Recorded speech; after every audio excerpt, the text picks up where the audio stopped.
Hey everyone, how's it going? Welcome back to another Walking Dead video. So I wanted to talk about something here that was, I just found quite fascinating, and it's about the Walking Dead Daryl Dixon and sort of the praise that it's getting online and whatnot. And I just wanted to get into this because there's been some reviews of the show that have been more negative.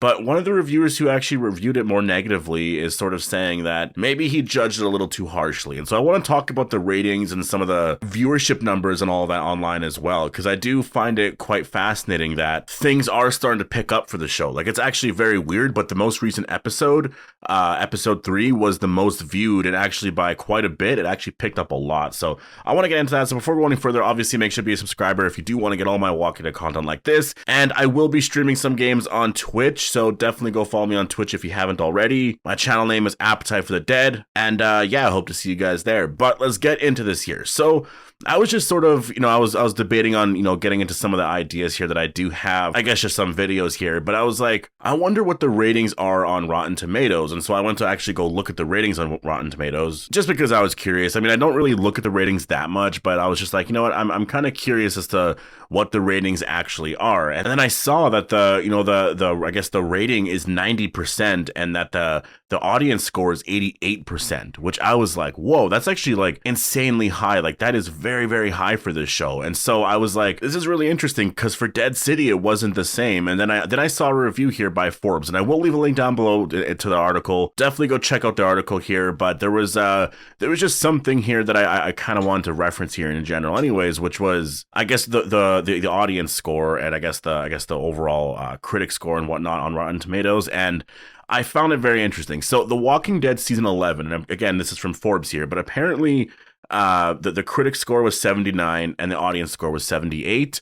I would say overall, that's what I would rate The Walking Dead. Like, I would rate it at 8 out of 10. I think, early on in the series, I would rate it like 10 out of 10. There would be some 10 out of 10s there, right, for like season 4 or 5 or whatever. But then I think later on in season 7 and 8, I would give it lower ratings. And, overall, I could say that I think The Walking Dead as a whole, I would rate like an 8 out of 10, maybe 8.5 out of 10. It depends on how I feel. But again, this is why I don't like ratings overall, because I just don't really think it makes a lot of sense. But Fear the Walking Dead has a 73% critic score and a 59% audience score.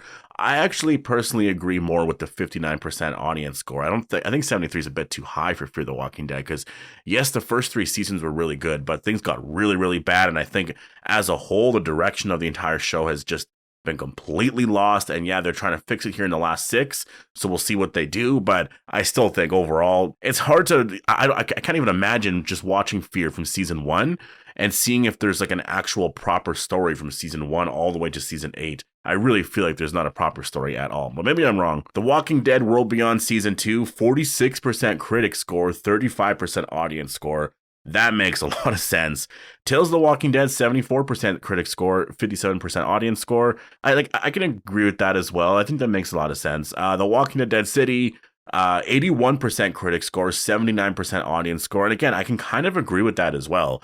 The Walking Dead Daryl Dixon, 90% critic score and 89% audience score. So the point of this is that The Walking Dead Daryl Dixon is actually rated higher than The Walking Dead, like the original series. And that's where I saw the article here, because the headline is Daryl Dixon is The Walking Dead's franchise's best reviewed show ever. And I was like, that's really, really interesting. And I honestly, it's based off of just 1 season. So maybe after we get like 4 or 5 seasons, like that number does drop down a bit. But I feel like it probably won't really that much. Like, if it's already that high and they just sort of maintain this, like, I don't see it really dropping below, like 79% or anything like that. Like, this show seems to be a big success. Like, it actually seems like it's going to be a very, very successful show. The reason why I clicked on this originally was because it was by Forbes, because I know that, Forbes tends to not like The Walking Dead, or at least one of the reviewers anyways. I'm not entirely sure what his name is, but I know I've seen reviews and I've seen some stuff from fans that say that, like, like they never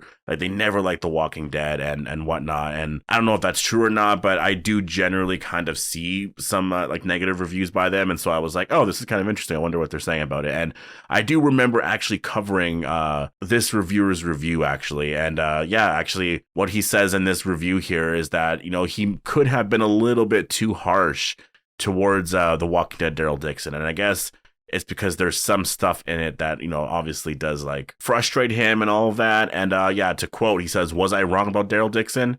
I am sort of in perhaps I judged you too harshly territory here." So that I understand. I think some people watching the show, and the explanations that he gives here is Laurent, which he finds deeply annoying, which, I mean, I understand that complaint because I think kids in general on The Walking Dead, a lot of fans have a hard time with kids. And I know with stuff with Laurent, there is parts to his character as well that does frustrate me. It's more of just like the whole prophecy thing to it. It's like I feel like, it's not really a prophecy thing, but it's more of like the whole just the Messiah thing to it. It just feels like if he doesn't want to be that, then I can understand it. When he starts to really do certain things where it's like he really seems like he is the next Messiah, or almost like he believes it, I just have to kind of ignore it. I really internally, I just kind of shut off, and I'm like, this is just him doing his thing. And, but in terms of the comparisons to The Last of Us, this shows how much I know of The Last of Us, first of all. But apparently the whole thing of Laurent being birthed by a walker basically is, and in that sense, becoming this important or whatever, because obviously people made the connection to Ellie. It's the same thing as The Last of Us. Apparently that's not in the games at all. That's only in the show, which, again, I haven't played the first game in a very, very long time. Literally since, and then the last time I played it was 2015 or something like that. I haven't played that game in a long time, so I wouldn't really remember a detail like that. So anyone saying that, I guess, that they copied that, that's just ridiculous, because both shows were in production at the same exact time. So to me, that's just, no, they did not copy it at all. There's nothing there. It's just more unfortunate that The Walking Dead Daryl Dixon happened to air after The Last of Us, right? So I think that it's interesting to see that, the tomato meter score is really good. I mean, I think it just shows a lot of, the fact that I think The Walking Dead is still a very successful franchise. I mean, people still want to watch this universe. They want to watch these characters. It's insane if you really think about the fact that this show and these characters are still going, they're still going, and we have the quality of television show that we do right now. That's actually really, really insane. I think that it's honestly remarkable. There's not a lot of shows that could do this, and there really isn't a lot of shows that can do this. I really feel like there's some shows, even a show like Breaking Bad, and I know people love Breaking Bad, and I don't mean to bash Breaking Bad at all. I just think that if Breaking Bad went on for 11 seasons, it would not be in the same place The Walking Dead was. And imagine if it also had a bunch of spinoffs, and then there was a Jesse spinoff, which I know they kind of did, and then I know a Walter White spinoff couldn't happen, but you know what I mean? By just having all of these random spinoffs everywhere, Breaking Bad is just, it couldn't really do anything like that. And I bring up that example because I'd say that's the one show that is more, of that time that was, I would say, kind of similar, and I mean, I guess there's Game of Thrones as well. Game of Thrones obviously has some spinoffs. There's only been one that has come out so far, though. And obviously that's based off of books, which I guess The Walking Dead is as well. So there is some more stuff that you can do there. I think that the fact that The Walking Dead is, people criticize it a lot. I just think it's really insane because you're looking at the ratings and stuff here, and it really does show that people just need to give it a chance. And I'm telling you, there's people I know that still have not watched The Walking Dead Daryl Dixon. They've watched the trailer, they have watched stuff about it, and they're like, oh, seems really interesting, but they still have not checked it out yet. And I think it's just one of those things where it's just the show has been on too long, and they know that story, this and that, and they just haven't really had the time to go and check it out. But I know once they do, they're going to be like, oh, this is actually really good. This is interesting, right? So I was actually looking at the ratings as well, because I know the ratings have been sort of a topic. And I know I said I wasn't going to talk about it for a little bit, but I saw the ratings on Rotten Tomatoes and the thing from Forbes. So I was like, you know what? I want to kind of talk about this a little bit here. And I'm also going to get into some questions on the Discord as well, because I noticed some people posting questions on the Q&A section, and I didn't get to that entirely yesterday, or I guess people posted that after I recorded. So I'll get to a couple questions there. But the ratings here, so for episode 1, it was 0.631. For episode 2, 0.564. And for episode 3, the latest episode, it's 0.649. So a lot of the ratings here, or I guess the viewership numbers, the fact that they're actually lower than the Walking Dead Dead City. I think it's more because of the time that the show was airing. Like the NFL's on right now. You know, there's games on Sundays and I think Mondays. I don't really follow NFL too much. I'm more of a hockey guy, but obviously I do hear of stuff and whatnot. And based off of a lot of what you guys are saying as well, that seems to be a big thing. Like whenever football's on, it's usually like the main thing sort of thing, and which I do understand, obviously. And I do think that is overall what contributed to Dead City having higher ratings, because Dead City was much higher in ratings, and well, not much higher. It just sort of averaged around like 0.7 million or something, and Daryl Dixon seems to be averaging about 0.6 million. So it's like 100,000 people less on average. So I think that's probably roughly what it is. And again, I should stress, like, it's not like only 600,000 people are watching this. Like, this is just on that one day,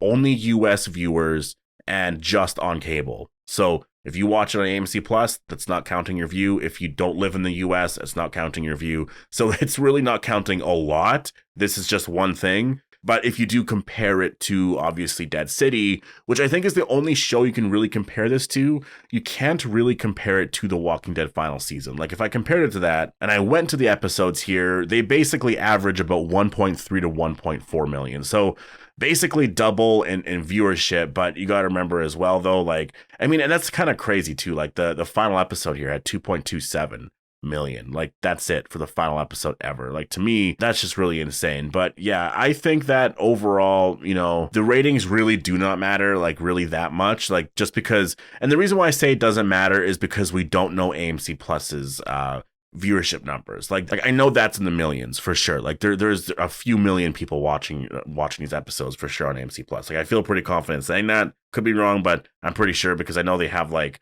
what was it, 11, 12 million subscribers or something like that? I saw something like that. Anyways, I could be wrong on that, but they had a lot. I imagine a couple million are at least watching that. So they're definitely much higher, obviously, on there. And that is sort of the way people watch, I mean, really all television shows nowadays, right? Like, I don't watch anything on cable. I don't even have cable. Like, I had cable for really just watching hockey.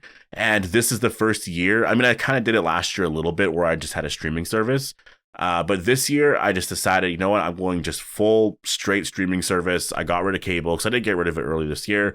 I wasn't going to get it back just for hockey or anything like that. I'm like, you know what, I'm going to stick with streaming services now, and that's kind of just what I'm doing. And so it's that's just the way the world's going now, you know. And I think that, I don't think there's anything wrong with that. First of all, I think that is just sort of the way the world is kind of going. But yeah, anyways, but I want to get into these two questions here. So Q&A, do you think Daryl will be in the final 8 episodes of Fear the Walking Dead? First of all, there's only 6.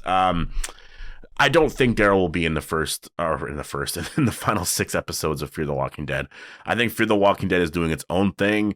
I really feel like they're even going to try and get rid of Dwight as fast as they can on that show, because Dwight being on that show, I mean, it's not really the original purpose of the show, right? So I feel like by episode, what would that be, 9 or 10 of Fear the Walking Dead season 8, I think Dwight and Sherry will probably be gone, and the story for the last 2 or 3 episodes is probably going to be more focused on Madison, Strand, and etc., right? Q&A, do you think the Commonwealth and CRM will become one alliance called the Commonwealth Republic, with Rick as the leader of the Commonwealth Republic? I mean, that's a really, really interesting idea. It would be cool. Like, I would like that, but I just don't see that happening, because the Commonwealth isn't as massive as the CRM. The Commonwealth has 50,000 people. CRM is 200,000. I don't see the CRM sort of giving up any of its name or anything like that.